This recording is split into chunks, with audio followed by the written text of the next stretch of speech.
I'm Shane. I'm Bo. We are your Kentucky Fried Critics. Old King Bo, he was a merry old soul was he. He called for his pipe, he called for his bong, he called for his bag of weed.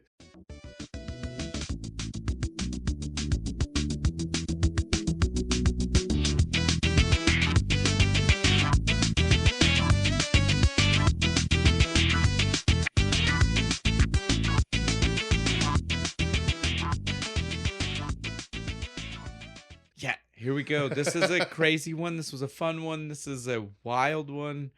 And for people who haven't seen it, you need to see it. Bo had never seen this. Oh man, you sent me this and I was like, what the hell? What the fuck is Shane making me watch? This is it's a fever dream of a movie. Like literally. Trip. It's so crazy. It's so fun. This is Shelley Duvall's Mother Goose Rock and Rhyme. Fuck, what a mouthful. It is. It's a lot. That'd take up the whole marquee if it went to a theater. Yeah, I mean, when I do this for the episode title, we're not... Shelley Duvall, I love you. Yeah, we love you. I can't put all... we won't be able to put nearly almost any information in the YouTube episode title, because it would all... Like, every character would be... We wouldn't be able to put our episode number. Oh, yeah. That shit is just cut off. Of it. Yeah. Because, again, like, you do a quote that's as long as that movie title, and then that movie title, and you'd be done. Yep. Nothing. Yeah, this is...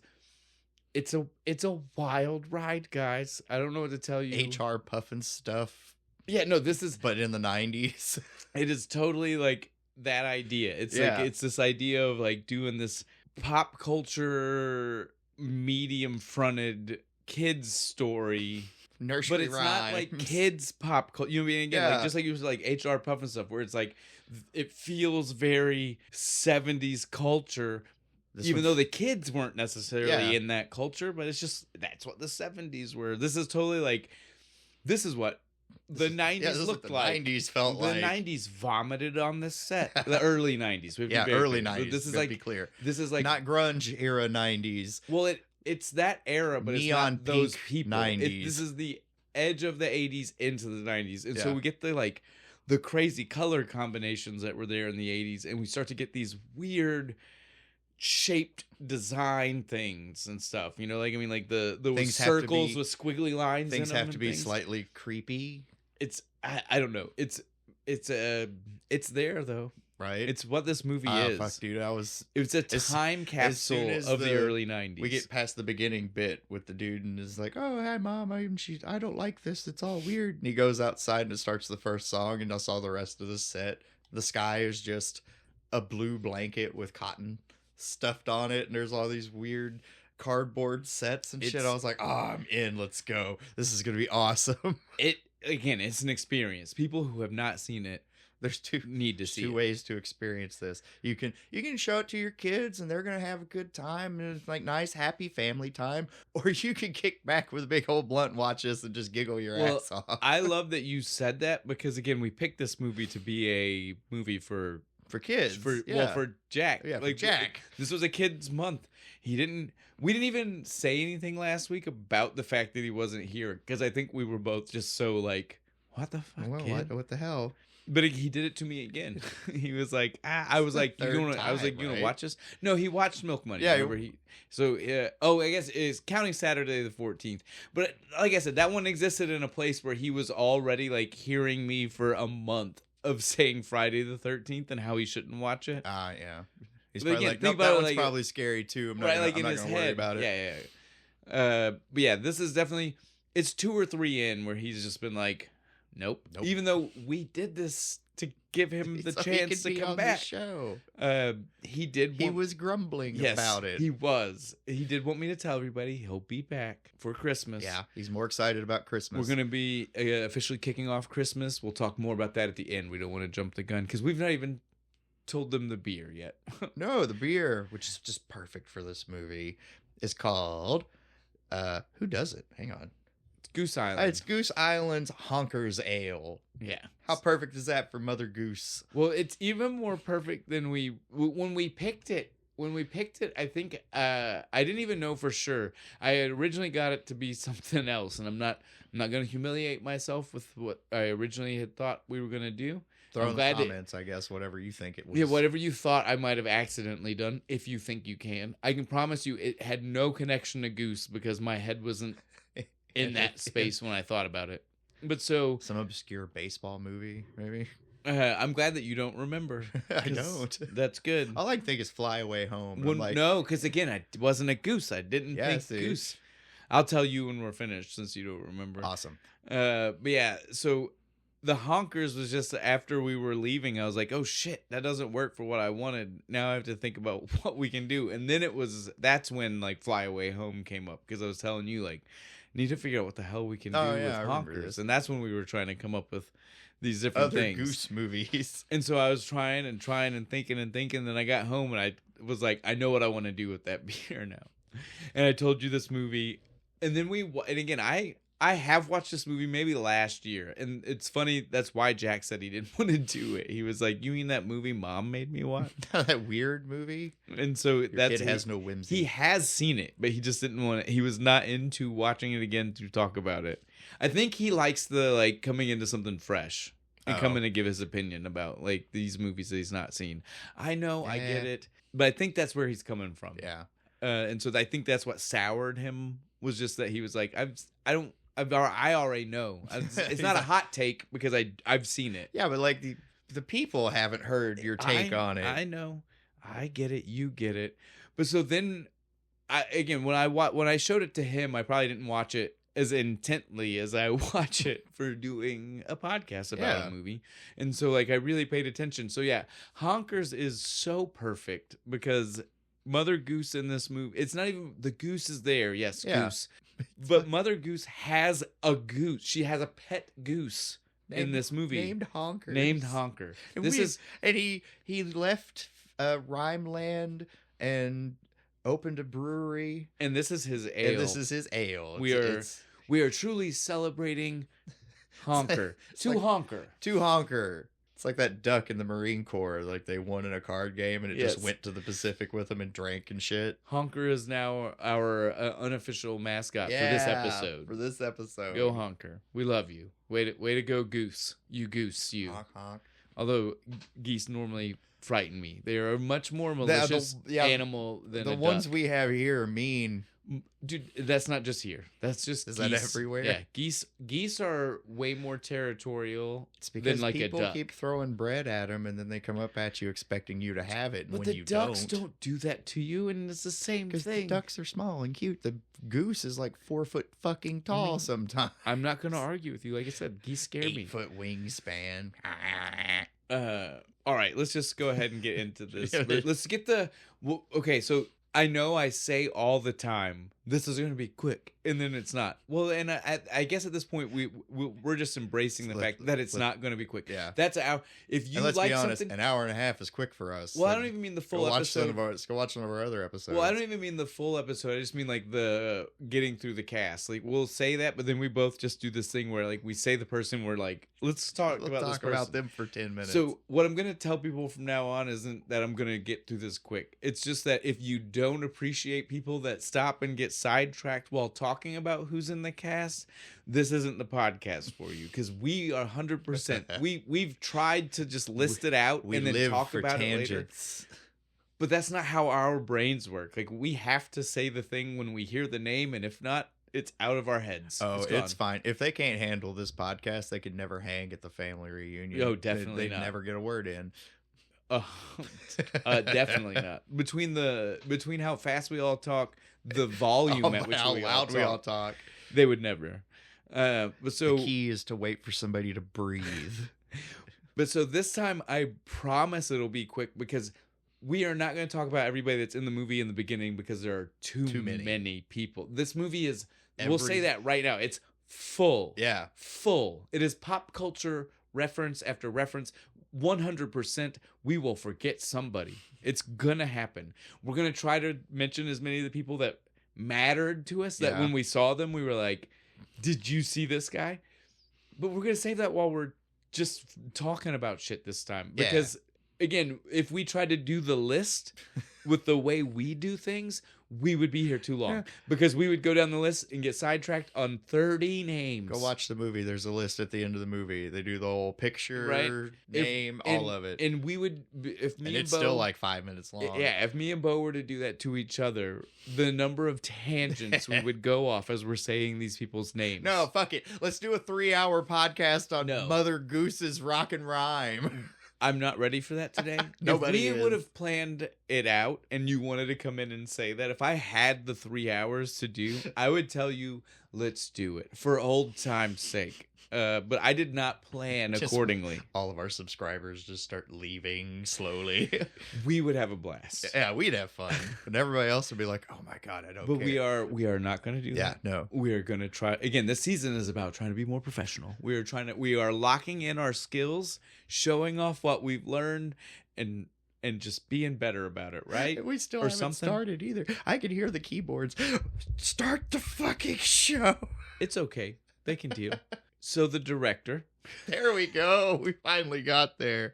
We have Jeff Stein. He is he directed mainly music videos, but not even like not modern. Yeah, not like MTV music videos. Like when it used to just be like stage footage. Yeah. You know what I mean? Like that. Like he would like Black Sabbath with the swirly shit in the background. Or like Zeppelin. I don't think Sabbath was one of them. I think Zeppelin. I really, for some reason, that's sticking in my head. Don't quote me on. I know one for sure is Billy Idol. Nice. But I can't tell you what song it was. So I don't know. Had to have been one of the early ones, right? Probably, because his later ones started to get into MTV style video where there's a story and a plot. By the time you get to White Wedding, that's like a production. Yeah, and so it was definitely not that. I know that. But so yeah, that's where most of his directing comes from, which I get. There's a lot of music and dance stuff in there. There is kind of. Yeah, no, we'll. They make you want. We'll save that. Let's get through these people. I almost went on a tangent. You almost said. I'm trying to get us there. Let's do this. I'll just shut up. The only other thing I want to say about the director, before we just throw him to the wind, is that he is known also for writing. And the thing that not everyone, people of our age and older, are gonna know that. If you watched Nick at Night in the 90s. Whatever. I was young enough. I remember watching Original Run, Mr. Belvedere. Really? But Mr. Belvedere. He was the writer, creator. Like, I don't even just mean like he wrote for the show. He was the developer this was his nightmare. The idea. Nightmare fever dream. One night he snapped awake and went, Mr. Belvedere. A man who's a butler for a family in like small town America. Like I never understood why that he envisioned it as a horror, right? Though and he murders the family because he loses a different time.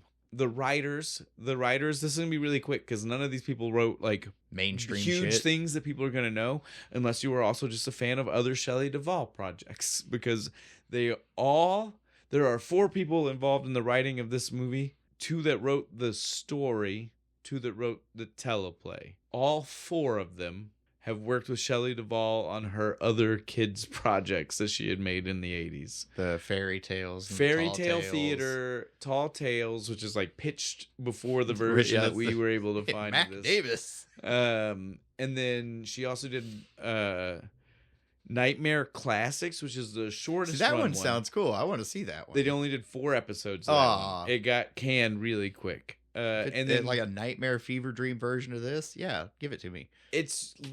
It's like retellings of classic kids' scary stories. So probably like I've not seen this one. I've seen the rest of them. I've seen Fairy Tale Theater. I've seen Tall Tales. But yeah, probably The Man with the Hook, Bloody Mary. You know, like, and so it's like just these. So yeah, probably kind of like this, but horror. But again, like I can't promise that. I've not seen them. If anybody knows where that's at, please let us know. I want to see it. Again, I do know there were only like 3 or 4 episodes made, and then that one got lost. Canned. They're probably lost. But so yeah, Shelley Duvall did a lot of this type of kids theater, but filmed projects throughout the 80s. And so yeah, these people all worked for her on different ones, and so we have Rod Ash, Mark Curtis. They both worked with her for Fairy Tale Theater. They did the teleplay, whatever that means. It means they made the story pitchable for TV. Whereas in the other two people that were involved were the writers of the story. So they came to Shelley with like, hey, we got this crazy story about Mother Goose having a kid. And the other people were like, let's pitch it for so it can make sense. Again, remember screenplay. Teleplay is just a screenplay but for TV. Yeah, yes. That's right. You got yourself confused because you heard new word and didn't realize it's just the same word it's the same word. Fucking English. They just like... They tweaked it. They tweaked it a little bit. Bastards. But so the people who wrote the story is Hillary Hinkle and Linda Ingle Sapin. It's a weird name, dude. I'm trying my best on that one. We're sorry. Yeah, I'm trying. Yeah. That's a weird one. Yeah. But so Hillary worked on Tall Tales and Legends with Shelley Duvall. Nice. I liked the preview in the beginning of this. I watched that Martin one. Short, Mac Davis. I watched that one. It was on Showtime when I was a small child, and I watched it. Yeah, I didn't get to see any of this shit. I would have watched this when I was a kid. I saw reruns of Fairy Tale Theater again. Like that one was like 83. But Showtime still showed it since they were showing the newer ones that she was releasing. So I saw it, but I don't want to imply a thing about my age that is not true. I was not old enough for original run. Damn it. Yeah, I was not old enough for original run Fairy Tale Theater. Not that old. Well, I'm not even trying to say that. I'm just not trying to claim the cred for it, right? Like I'm not trying to be like I'm that guy. There. I seen it. Don't quote the old. Don't quote the old words to posers. Me. I am the OG pop culture guy. Exactly. I have been there for everything. I'm trying to make sure that people understand I'm not doing. Got that hipster hat. You know. I'm not saying I have the hipster glasses. I definitely saw it later. I did just still see it in my childhood. God bless Showtime and the movie channel for putting weird shit like this on. See, that's probably why I didn't have those. That's probably why I missed all this shit. Yeah, we always had some movie channel, and it was usually Showtime and the movie channel because they were the cheapest package. We gotta twist back because again, the only people in the cast that I want to mention in the beginning, not as we talk about them. There's only like 4, and so we're gonna get them out of the way. Shelley Duvall, obviously, her name was in the beginning. You know she's here. You're not gonna if you're an actress, you're not gonna produce a movie like this and not be in it. I will give her credit. She didn't have to be one of the main characters, and she did it well. Because sometimes when someone does something like that, you're gonna be like, "Oh, you just gave yourself the biggest part, and you didn't." No, but she also, again, at this point, she had done children's fare for a decade, and she shows it. Yeah, she puts on the performance. She has the voice that you can tell little kids eat up. I'm Little Bo Peep, and I've lost my sheep. Well, again, she is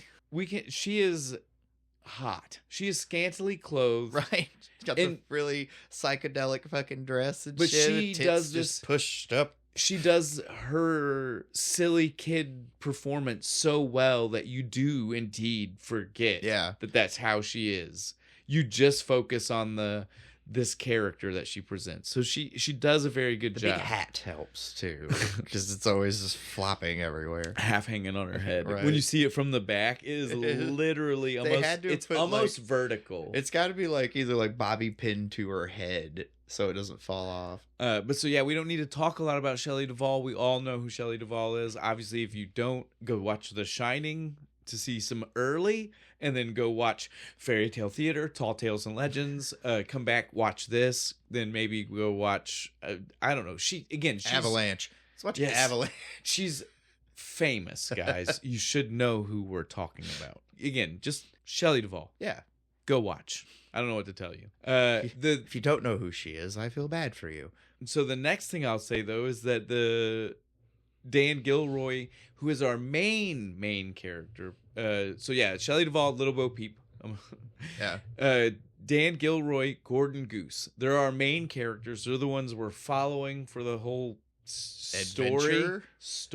Adventure is better because there's no story. You're being way too fucking nice. I know it's too but so the listeners can't hear your air quotes over there.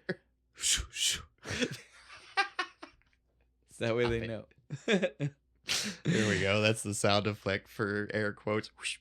But so yeah, Dan Gilroy, not someone I expect you to know unless you just happen to know a lot about Shelley Duvall, but we just talked to you like maybe you probably don't. Yeah, so maybe you probably don't. You've seen him with her. But he is not. He's done other things, but smaller projects, theater-related projects. Obviously, you can kind of get that vibe from most of the people on the set for this movie. Yeah. They like theater. Because this is very much like a televised theater project. You could easily make this a stage play. Definitely. Just same script, don't have to change a fucking thing. But so the one thing that's of note about Dan Gilroy is that Dan Gilroy and Shelley Duvall met on the set of this movie and then started dating, and they stayed together. They never married. I think. Well, she had already been married and had a messy. Yeah, I get it. So she was like, "I'm not doing that again." But so they did stay. They stayed together, and they were together until she passed away 2-3 years ago. Something like that. Just sad. But so good on them. Right. I love that because that just makes you enjoy watching what you're watching even more because it makes you feel because their characters do indeed fall for each other. Yeah, and so they don't it like makes each you other at feel first. It makes you feel like you're watching it in for real. like You're time. like, oh, did they fall? Is that the moment? Is this the moment? When he's like leaning back, checking her ass out, like, yeah. You know what I'm saying? Like it gives a little bit more nuance to it. I liked when I read that. I was like, that's so sweet. Oh, because I did not know that. It's not one of those. Yeah, now you're thinking about it, and you're just like, oh, I like facts. I like this movie more now. The other person we need to talk about before we start is Mother Goose because she is only in the beginning 30 seconds. I mean, it's more than that, but it feels like 30 seconds, and she's only in the final feels like 30 seconds. For a person who's... She's in the middle for 30 seconds, long enough to cock block her son. 10 in the moon. 10 seconds in the moon, yeah. So again, she's not really here, but she's here. She's right, here. So we got to talk about her. That's Jean Stapleton, Edith Bunker. Archie. And so she is famous. You've seen her everywhere. If you haven't, definitely go watch All in the Family because that's the one that you should. Because if you've not watched All in the Family, I don't know.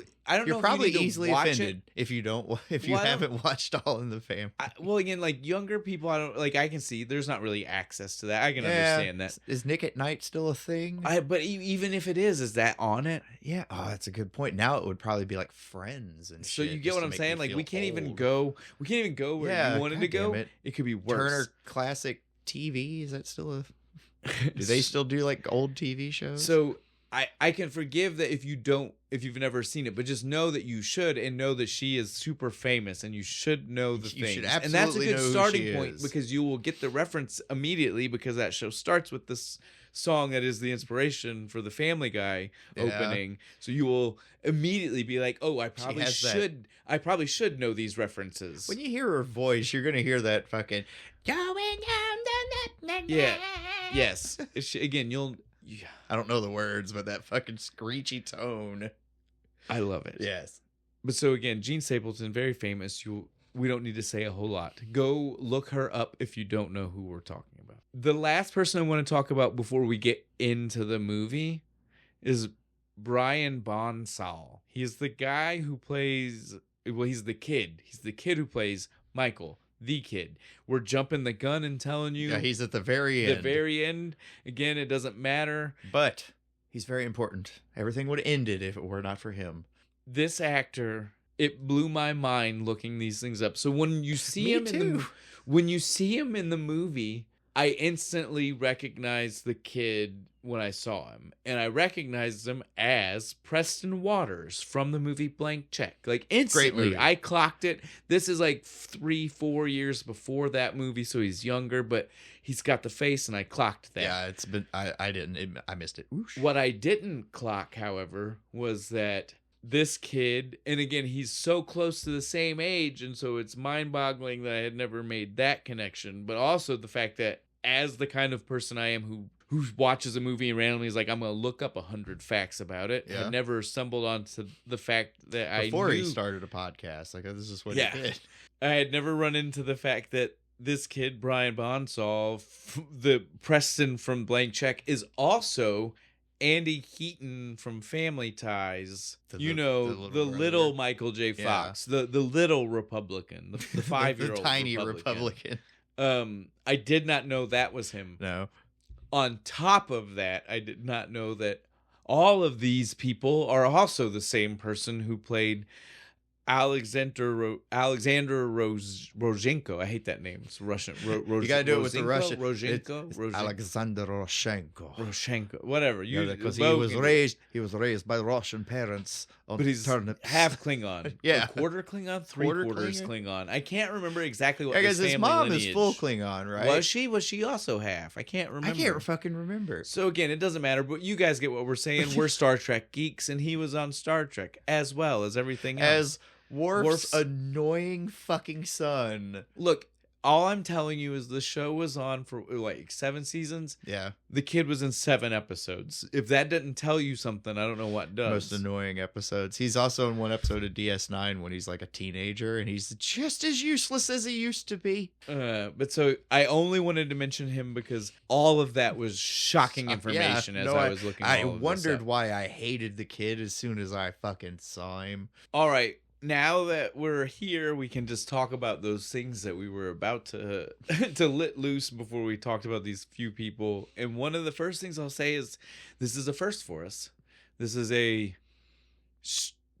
made for TV, straight to VHS. I don't know which it actually was. I don't know if she made it for like a movie network that she was working. Again, like a lot of her stuff was for Showtime. I don't know if it was that or if it was for this lyric entertainment or whatever that we saw, because again, this is one of our 1-800 fucking buy now. Fucking, you had to buy the VHS over TV. I do know that it was sold that way. Again, I just don't know which one came first. Whether they did it for TV, then put it out that way, or did that first and then just put it on TV and then released it to a couple of channels. Yeah, could be either way. It could. Yeah, oh no, back then 100% it could. Like if you do one of those home release ones and it sells enough, then some network will approach you to put it on their channel. If you do it on some channel and it was like a one-time, because back then, remember, it used to happen like one season they'd show that movie. And I was maybe gonna say, it is never that came how on like TV Lex again. got picked up for like the rest of the show? The little movie they did. That's how the Olsen twins sold their movies. Ah, think about Double, Toil and Trouble, and To Grandmother's House We Go. Those were made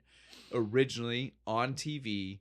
And then they sold them through their Olsen twins, like, empire. DVD network. Well, at VHS, dude, those would have been when they were that was 5 or 6. So that would have been like 91, 92.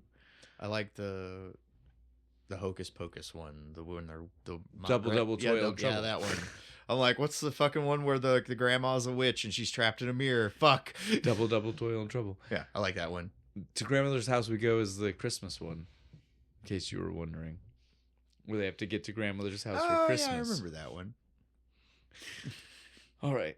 It was fucking... But so that's the era and the type of movie the type of movies we're talking about. I at least remember how we got on that tangent. There you go. So that at least works for us. It's better than the last one. We were like, how the fuck do we get here? Now, the other thing we can say about this movie is that it was a weird vibe, not in like the visuals. We already said that's like an acid trip. It's a crazy vibe you should see. But I mean, like the vibe of the movie, and that they want you in title and in like everything you see and the people in the movie to think you're watching a musical. Barely. But it's not.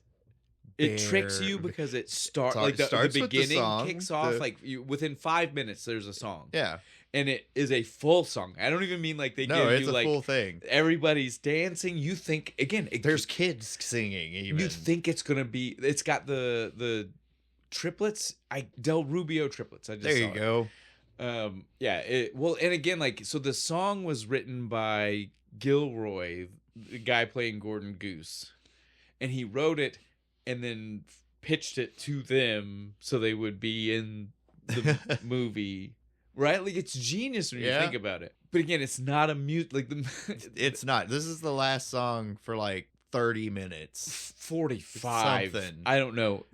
But then the thing is, though, it tricks you into they almost sing things, right? Like they get singing. They'll start one, and then like the background music will keep playing the refrain, but they're not. But they're just back going in the on with the scene with their like weird awkward humor. This movie is so... It teases being a fucking musical. It wants to be a musical. The third act is a musical. The first two are not. But even the third act, there are, like we said, that's when the rest of the songs happen. But there's still only 3, and 2 of them are like a minute long. Like they're not even like full songs. I know, but at least one of them's mostly a dance number. But yeah, I think that is the greatest. And they have all these like musicians throughout the entire movie. Yes, like, the whole thing should have been a musical. It is. That's the other thing we said. There's a huge cast to this. That's why we didn't do them for our normal breakdown. We're just going to kind of do this. We'll do this real loose, and I'll just ask you who your favorite people you saw pop up were. But yeah, like it is full of cameo guest spots. 90% of them being music, which is again why your brain thinks it's a musical, because like you see all these stars where you're like, I saw who. Bo? Cyndi Lauper. Just throw out, yeah, Cyndi Lauper's there. Throw out a name. Doesn't sing a a note. song. Paul Simon doesn't sing a word. He starts to sing. Art Garfunkel, who you barely noticed. He barely even. I didn't notice him. I was like, who? Because he's in the credits at the end, and I was like, where the fuck was he? I didn't even hear anybody mention Georgie Porgy in this fucking movie. Don't. Right? See what I'm saying? I swear I went back and listened, and I don't think they say out loud Georgie Porgy. We're just supposed to know that he is Georgie Rat Porgy. bastards. Or if they said it, they definitely said it quick one time. Yeah.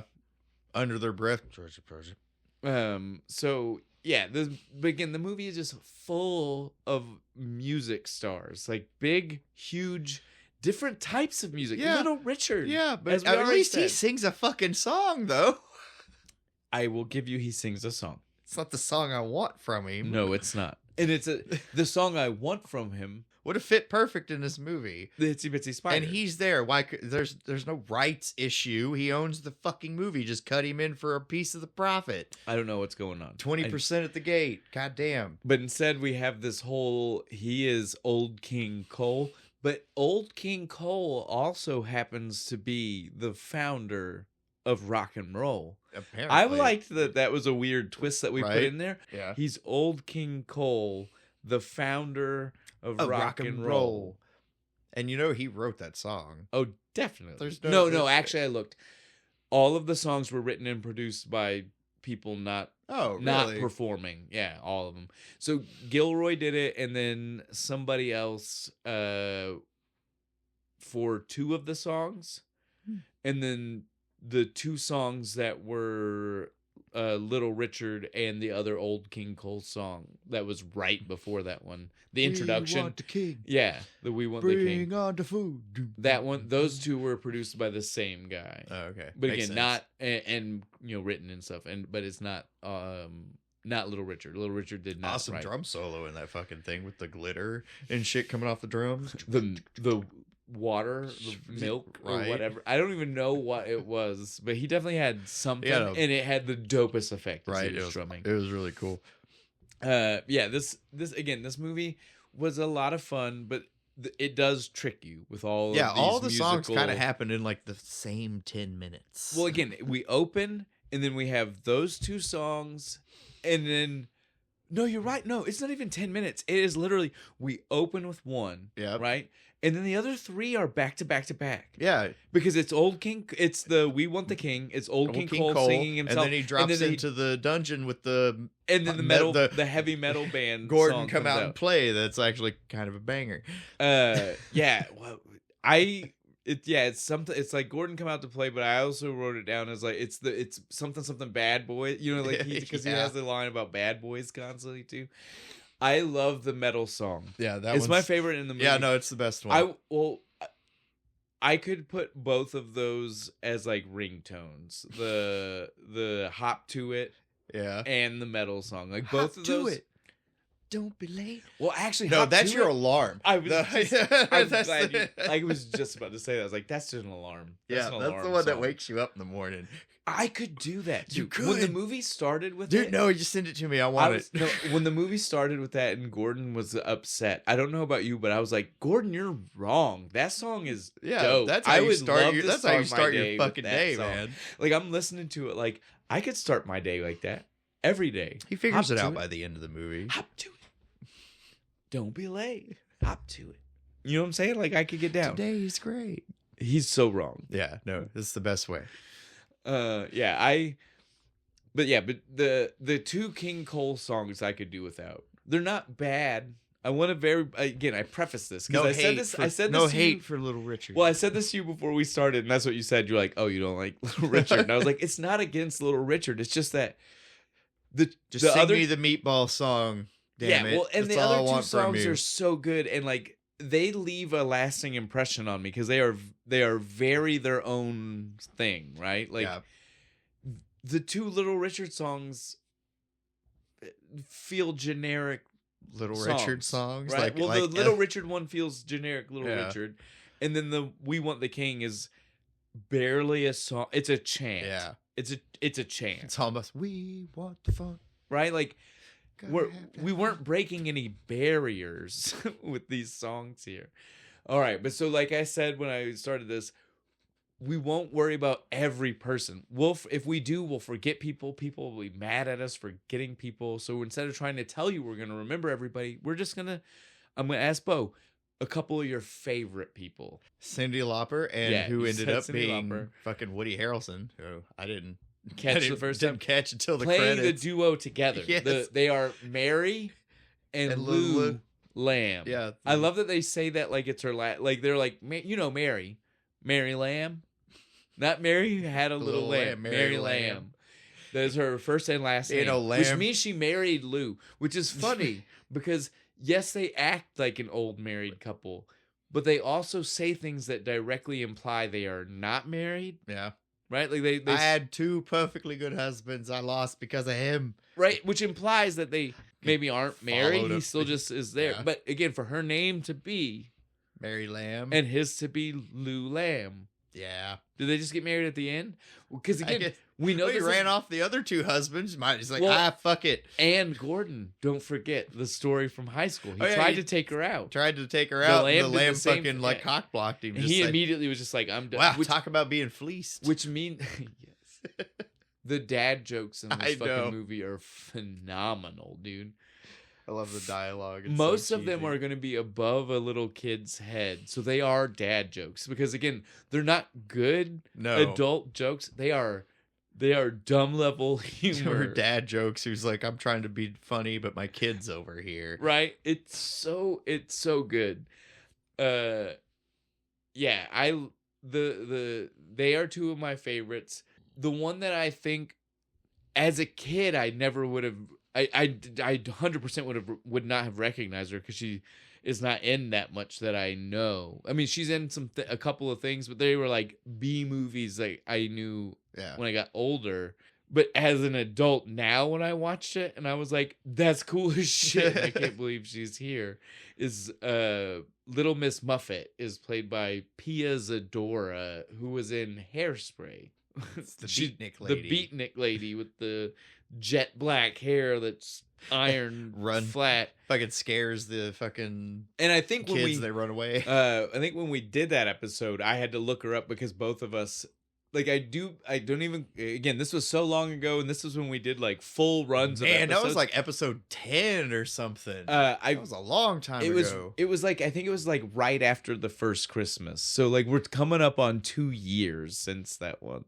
Jesus Christ. Was a long time ago. But yeah, like that one is one where I feel like I stopped in episode because you were like, I felt like I knew that lady from something and I had to stop to be like, yeah, she's been in other shit. She has, but not things we know. Well, again, not things we would have known then. I've seen a couple of them since then, but again, she was in like B movie type things, like weird things. Yeah. And apparently this and Hairspray, which are two movies I watched a lot. And so I don't know if that justifies the look at her. Subliminally imprinted on your brain from an early age. That's all I can imagine. Because she's hot as fuck. So yeah, Little Miss Muffet is one that she can sit on my tuffet. And then the other one that I really love is Brian Setzer and the Stray Cats, the band. Oh, yeah. Who, again, they are, I think in the movie, I mainly wanted to even say this just so that way I can point this out, so that way hopefully if someone knows, they can tell me. He's definitely the band he's like the house band at Georgie Porgy's bar. So he's like the they're all like cats. Place in town, man. They're it's got all these the, hound dogs and shit. The band is the Stray Cats, and they are dressed like cats, so it's just very fitting. They should have had him behind one of those like cages, like in Blues Brothers, because there's just nothing but dogs in the front. Yeah. So the part though that I need people at home to help me with is I think they are also the band that does the Demon Monkey Band that does the song that we were talking about, hair metal song. The Gordon Come Out and Play, yeah. Because when you watch the movie, the credits show and IMDb that it's a band called The Dank. But if you try to look that up, there is no band from the 80s/90s called The Dank. Which is sad. It's a good name. It is a good name, but it would also have been an actual metal band name, not whatever this movie thought metal music was, because this isn't even hair metal. No, it's like it's what an old person in the early 90s thought hair metal sounded like. No, but they just happened to luck into it being catchy. Well, and they put it through the most pop lens they could. Yeah.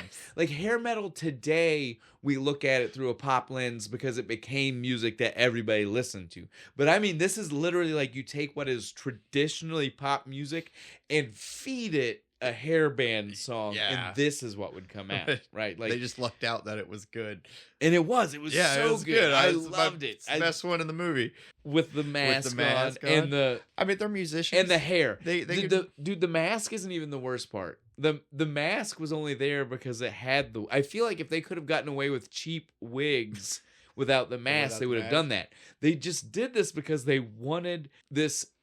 Again, I want to ask you because I kept saying it was like Gene Simmons / like Kiss style wigs. Oh yeah, totally. I said that to my wife, and she said, "You mean Slash from Guns N' Roses?" I mean, he has like poofy hair, but like but again, Gene like Simmons has he has the like weird top knot on the top too. Did any of them have that? No, they were all the same, different masks, but all the same hair. Yeah, coming off of the mask. I got Kiss vibes from it. I did too. Well, it's because of the mask. The masks that they were on were definitely Kiss vibe masks. We just needed one of them to like spit blood. If they would have put actual white makeup on top of the mask, would them have the star? It would have just looked like Kiss. Been great. Either way, you get the point here is that that's the vibe they wanted. They wanted this late 80s, early 90s metal, which again is not what Kiss or really Guns N' Roses. Guns N' Roses closer. Yeah. But neither one of them really. I don't know, when Kiss took their makeup off and had that like awful album, that was pretty like generic 80s pop metal. Maybe that's what they're going for. I know which song you're talking about. Whoa! Come on. Sorry, I'm done. Yeah. It's okay. Yeah, again, I don't know who these people who made that song were. I don't know what they thought. Like you just want to be in the meeting, right? Of when they were like coming up with it. This is why I'm saying, if people at home, if you at home know more about who actually performed it, who was in the mask, is the person in the mask who performed it? I have questions that I need answers to, and IMDb and most of the internet has no clue. They're all over the place. I do know is like one of the writers fucking messages us and it's like, oh yeah, I know this. Good. I want more. It's so small and it doesn't matter, but I need to know. It bothers me. Please, he's not going to sleep tonight if you don't. Like, well, that's just it. By the time they hear this, I haven't slept. I haven't slept for 3 weeks. Yeah, it's been a while. So please, he's having crazy hallucinations, guys. You got to help him. Please email me. Let me know. A few others, so we've already said Art Garfunkel, Paul Simon, not together, because this is at a point in time where we're not talking, I think. I think it's still awesome that they got both of them in the movie. They had to have not told different days. They're just like, all right, Art's coming in to film this bit. Paul's gonna come in to film this bit. There's like 2 weeks apart from each other, so they there's didn't no even tell chance. them that they were both in it, right? Like they were like, shh. But what was this, like 92? It was 1990. 90? Yeah, no, they were not talking to each other at that point. So yeah, I love that both of them are in the movie. We had Cheech Marin. Cheech Marin dude, is like crazy being a cat carnival barker guy. Oh, there's a word wolf, for or him. what I was can't he? remember. I think it's Barker. Yeah, I think carnival that's right. barker. Yeah, it's the guy who just yells things to get you to come. Come look on, at stuff. come on, come see the amazing melted boy. Hey, he did a good job. It's just a toned down version of what he's doing in fuck, what's it called? Oh my god. From dusk Yes. to dawn. Fuck me. Why did that just immediately leave my head? I don't know, but it was good. I'm glad we talked about it before, so I was able to help back you up. Because if not, I would have just been crickets. Yeah, just while I was staring at you. I don't know, Bo. You should come have. up with You should have just been like, "Come on, man. I can't do that to How somebody. fucking good are you?" I can't do that to somebody. I can only do that to somebody when I set it up to do that to somebody. I didn't set. You did that to yourself, and I wasn't. I had it before I started talking. I figured, and that's why I couldn't let you beat yourself up like that. I had to, since I knew I had to help. I had to help. One of the people that I think we need to mention, again, not one of my favorite. Well, I guess actually, I take it back. My favorite performance, I only like the Stray Cats because I wanted to mention that I need people to tell me. Yeah, like I want to know what happened. So that was actually a cheat. Not actually my favorite. I want to go back and fix this, what I said. My favorite is Harry Anderson as Peter Piper. Yes. Because, dude, I love Harry Anderson. I want to know how many takes it took. Well, I love Harry Anderson to start with. I love Night Court. I love him. He's a funny ass dude. His stand-up specials used to be funny. He does that magic comedy before like The Amazing Jonathan. I was gonna say before The Amazing Jonathan ripped him off. And so like I love Harry Anderson. He's such a funny guy. But dude, does he nail this fucking Peter Piper? He's the king of alliteration. Rhyming alliteration, dude, which is harder than regular alliteration. People pick on me. It's pernicious and and it happens all the blah, blah, blah, blah, blah, like 9p fucking words that I can't do. He said it's a pathetic prank pulled on poor Peter Piper. Pitiful. I love him, dude. I love the look. I love the red hair to the I love weird that he immediately like gets in a fight with Gordon. Like that's his intro. He swings in Tarzan style, just tackles Gordon, and they have a brawl over in the pepper patch. And they stay heated with each other the whole time. They never cool off. Like they're always kind of eyeballing each other through that whole scene. Even at the end when he's just like, I'd pay the Piper to get that information. And he holds his hand out and he starts to hand him the money and he's like, no, fuck you. You get the chili dogs. Oh, also the money. Where did that money come? Like, so they just have access. Is the Mother Goose's comforter store? Yeah, or whatever that was. It was a comforter. Remember, it was the Goose Down comforter. Goose Down comforter store.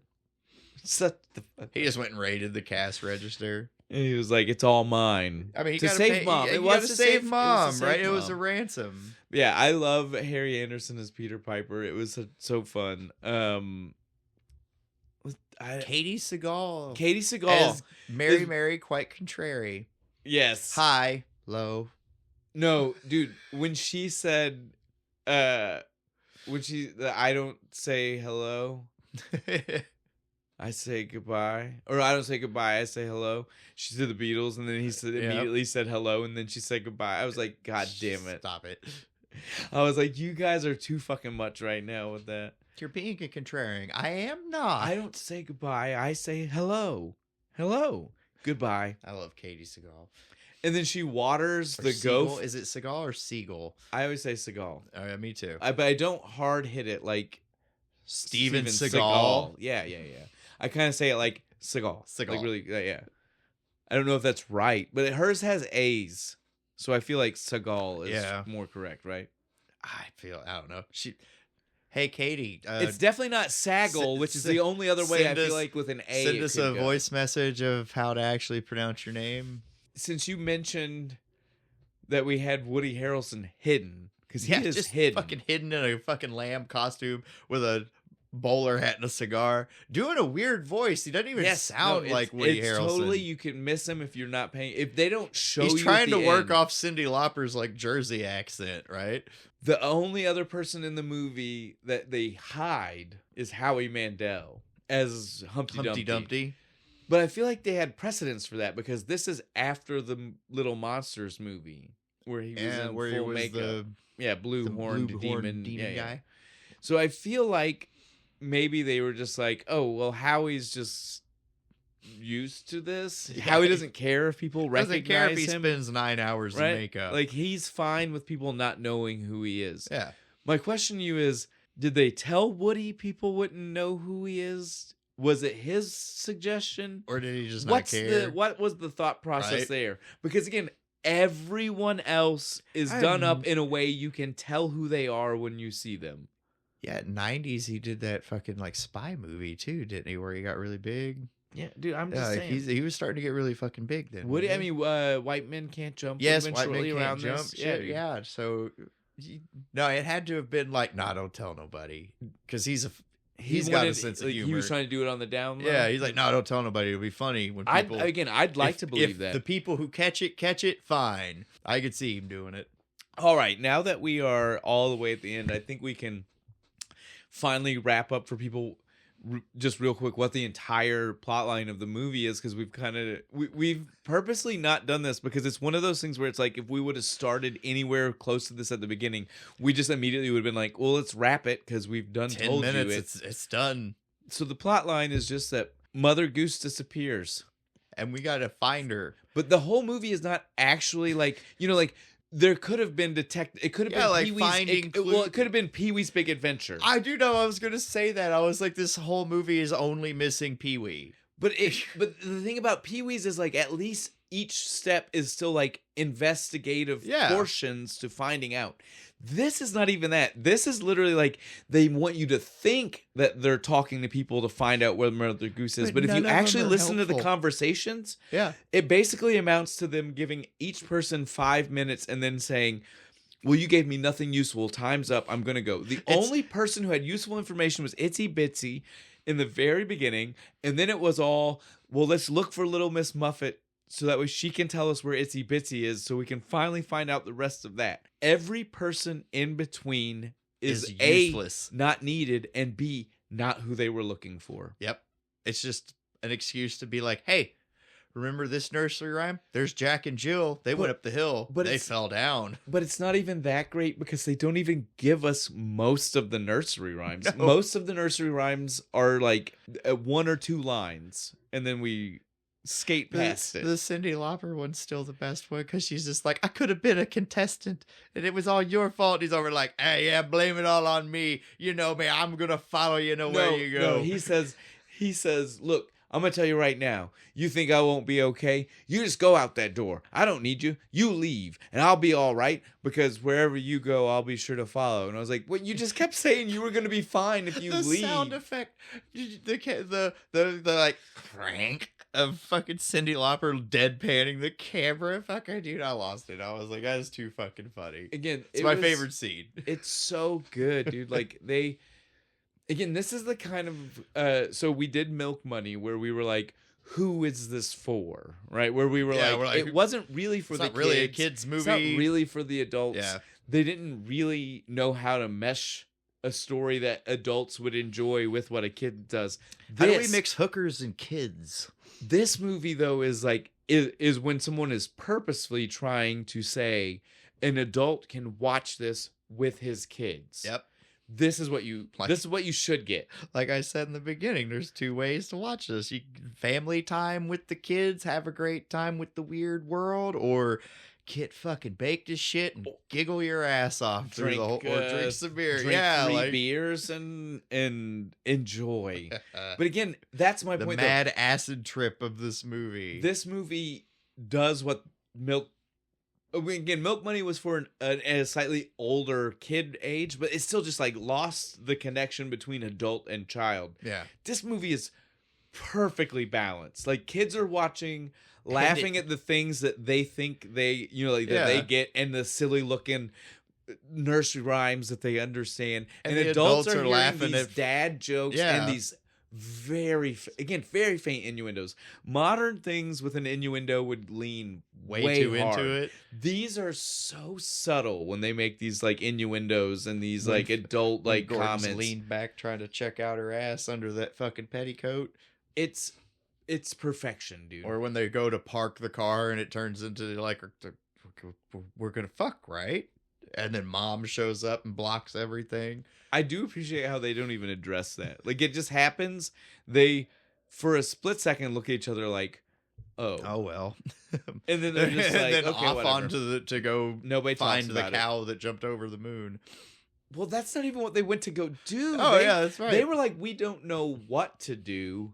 Hey, the fair. We just dropped off Simple Simon.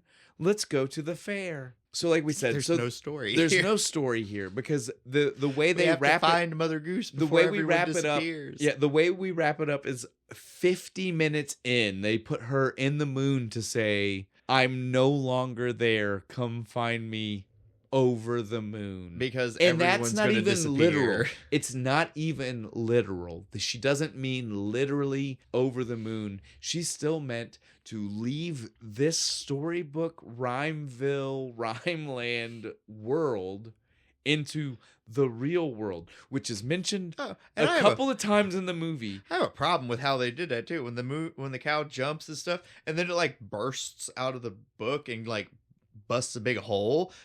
Shouldn't that create some kind of like temporal distortion field that's going to like start sucking everyone from Rhymeland into the real world? Like, I feel like that's a way bigger problem. But how also do they even? How do people in Rhymeland know what the real world is? No, they reference it all the time because even in like the little news reports, there's like other world or whatever. But technically, none of that is even said until after Bo Peep mentions it to Gordon. And when she says it, Gordon looks at her like, real world? What is this concept? Didn't he go to college in the real world? No, he went to Aesop's. Oh. Aesop's Fables? That's what Mother Goose said. I missed that. You went to Aesop University. I'm upset with myself. I'm supposed to be a historian. Yeah. I'm a little mad. God damn it. I'm glad that we're almost. No, you cut that. Almost no, done. You cut that. No one gets to know that I didn't know that. No, everyone gets to know because that was so much. That is like at the that's like 2 minutes in the movie. We're about to wrap things up, and by chance, that's like one of the second lines of the fucking movie. Oh, yeah. God damn it. All right, fine. Aesop's. Yeah. This movie was just fun. I don't know what to tell people. Watch it. It's crazy. The story wraps up. There's no story. There's no conflict. So she was stolen to the real world by Alexander. We don't even really understand how the real world exists and their world doesn't exist. But so when they got to the real world, and can this kid do this with other fucking? Like, can he reach into like Jason and the Argonauts and pull the fucking Medusa out? We don't even get elaboration because it wraps up so fast. No, because the kid immediately is like, "Oh fuck, I'm the bad guy. Oh, we'll go back here." He might as well have just like lobbed him into the hole. Might as well through that fucking hole burst it. Just right. He dice rolled him. He was like, we gotta wrap. He was just like, we're an hour 40 in. We gotta be done. And then they're done, but they're not. I do give credit for this last minute ending. We go back to Rhymeland, and he was like, we get this whole thing where we find out Mother Goose created Gordon, You're not a normie. You're a rhymey the whole time. It's okay to be strange. Racism. Right. But this wasn't even like in a good way. This was in 100% in a way where they were just like, by the way, in case you didn't know, there was racism here the whole time. Right. Because like it's not even explains why Gordon's kind of a dick to everybody through the whole movie. It's not even like that's just it. Like at least when you first hear it with Gordy, you're like, oh, well, he's like the only normie. Maybe. We don't know. Yeah. He's definitely one of few. But then even at the end, you hear Bo Peep lean into it because she's like, when you're he goes, I'm just a normie, and she was like, yeah, I really wish you weren't. She's like, yeah, implying that she was even racist. It's like, yeah, that's like your least appealing trait. Because she was like, I can't date a normie. It's like, if only you weren't normal. But so yeah, the surprise twist was that he was not a normie. He was the very first. And you should accept people for all their weirdness and he just goes, and all that. Okay. I think I honestly like his outfit at the end where they put the striped coat and the hat and the bow tie. The hat, same hat from the news or the game show. The dude. Oh, dude, it was. I'm telling you, nice. The coat was different, but the hat was the same hat. I was like, oh. It's got the flowers on it. Yeah, at the end of the movie, I was like, oh, now you look normal. The rest of the whole movie, you looked weird, man. That's all I'm going to tell you. Yeah, it's, again, happy-go-lucky movie that doesn't actually... It never tells a story. You think it's telling a story, but it doesn't. But if you really look at the beats, there's no story being told. There's like absence of story happening. It's a show about nothing. How do we know when it's over? I'm telling you. Well, because if they were telling a story, wouldn't it have just ended before we heard the Gordon stuff? Yeah, because probably. The Gordon stuff found mom, everything's fine. The Gordon stuff had nothing to do with what the implied possible story was. There was never even any like kind of mystery of like where he came from. We all just accepted flat out that he's her weird son that wants to rebel against everything else. Thank you. He's the punk kid of this universe. Essentially. Right? Because everybody else is so weird. The only way to rebel is to be a stuck-up tight ass. There you go. That's how it seems. Moral of the story, be weird. All right. But yeah, I enjoy it. I love it. Before we're totally done, though, we have one last thing. Yes. Our bit. Bo, I'm going to hit you first this time because, well, you hadn't seen it, and I'm just genuinely curious. What's the thing, man? What's the thing? For everybody on Patreon, they'll get to see what the thing is. The problem I might be having with this movie is that there's a lot of hand acting, and everybody does things like this, and it's everywhere, just frantic hand gestures. Well, Bo, I don't know what you could ever possibly you to do mean. It back to me.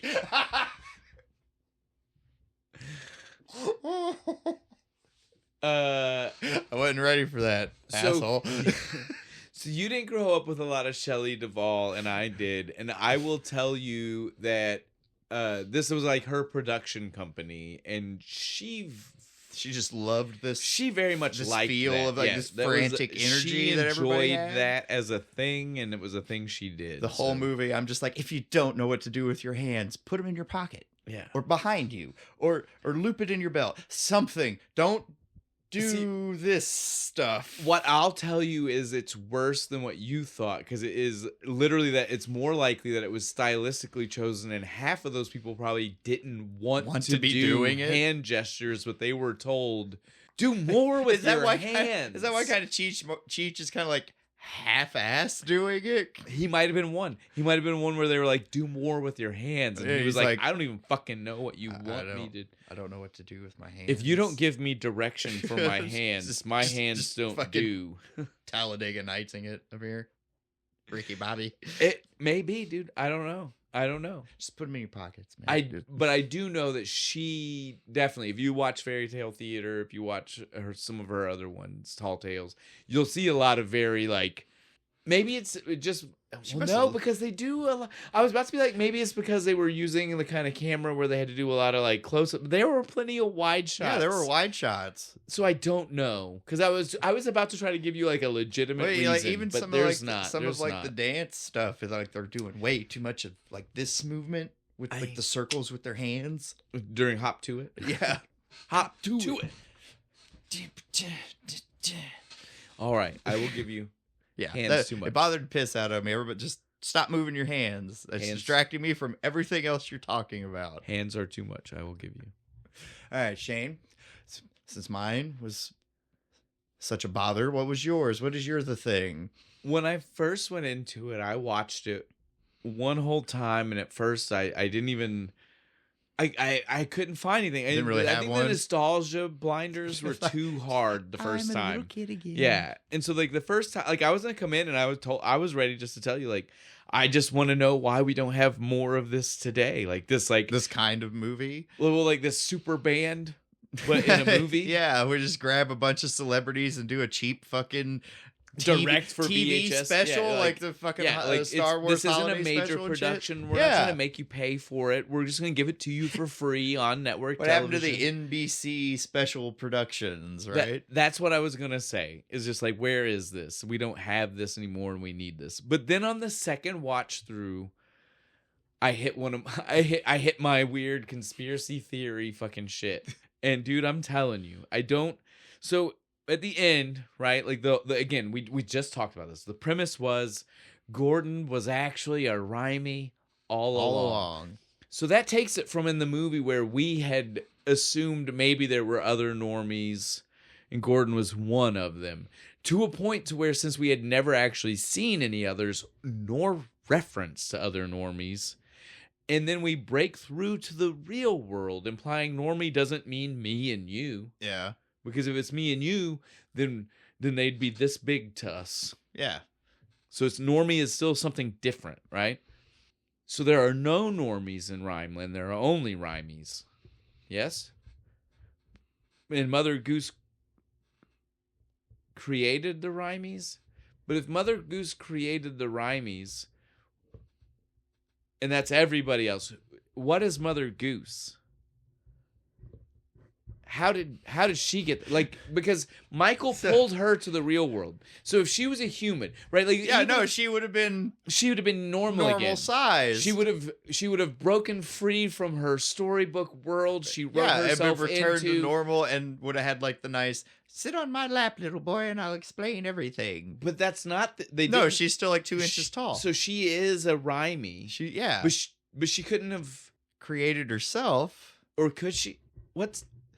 I know this is like... So who created Mother Goose? Who's the god of this universe? I'm trying to hit you with the Shelley Duvall philosophy talk here. But I'm telling you right now, the implications are wild. I don't understand. What's the Big Bang? What's the impetus of story world, of Rhymeville, of Big Bang, Rhymeland? The Big Bang of Mother Goose. And then she burst into the universe and all was there. Opened up her book, and the light began, and the world was born. First with Gordon, and then everybody else. It was terrible.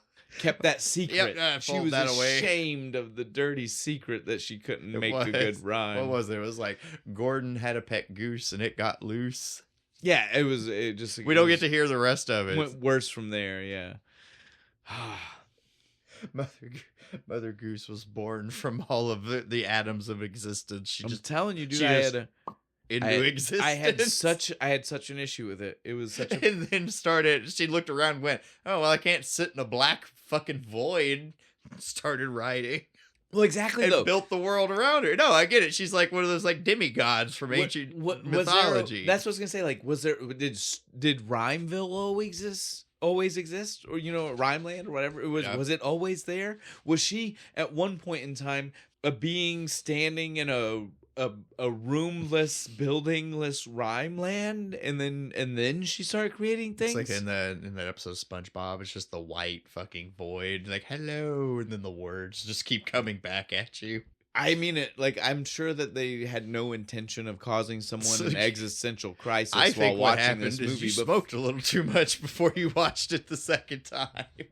But for a moment, I did indeed hit that bong a little too hard, brother. I might have been enjoying some drink. I'm just saying, though, the existential crisis was real. Right. I was very worried about I didn't go on a trip through time and space like you did. But it's there though, right? Yeah. When I mentioned it to you, it was one of those like shocking moments where you're like, I never needed to know, but now that you've said, I do need for this like to know. Cheap, straight to VHS Time Warner fucking cable movie that Shelley Duvall happy kid time moment. It broke my whole universe. Now I can't think of nothing else. All right, we're done, guys. way to go again, Goose Island. Yeah, that's good shit. You're a big company. You make good stuff. You make good stuff. But this is, I think, the first time Chicago. Yeah, I think this is the first time we've had anything of yours on there. Yeah, I'd have to double check, but I'm pretty sure. This is the first one. I have definitely enjoyed your products before, though. Good. We drank all of it. This was the first time I've had this one, so I will say that I enjoyed it. It is a more flavorful ale than most. Yeah. Right? Most ales are generally kind of just like, might as well be a lager. Yeah, right. And I don't mean to diss a lager, but we all definitely know, like, fucking your head thinks Budweiser. Yeah, your pilsners and lagers. You're just kind of like, what's interesting about some it? Bubbly water. But this had some character. I liked this. We drank all of it. Yeah, nothing but empty cans on the table. Enjoyable time, guys. Find yourself some. On that, I will go ahead. We said that we were going to talk about this more at the end. Now's the time, guys. We're going to talk about this.